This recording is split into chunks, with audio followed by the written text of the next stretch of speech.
আচ্ছা, তোদেরকে বললাম পড়াটা দেখতে, আর তোরা মোবাইল চালাইতেছিস স্কুলে, হ্যাঁ? জানিস না?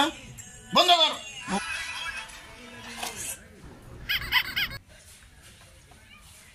আচ্ছা ঝরু, তুই বলতো, বাঘের শক্তি বেশি না মশার শক্তি বেশি?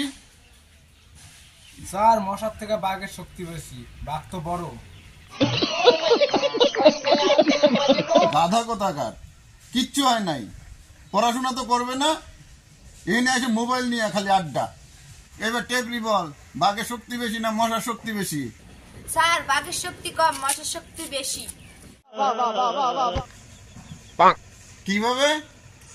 দেখেন স্যার, বাঘ যতই শক্তিশালী হোক না কেন, আমরা বাঘকে খাঁচায় বন্দি করতে পারি, কিন্তু আমরা মশার ভয়ে মশারির ভিতরেই থাকি।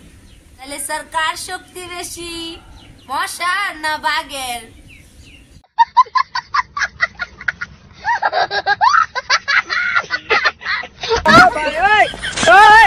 তোকে নোবেল দেওয়া দরকার, তোর এত বুদ্ধি মাথায় রাখিস কি করে?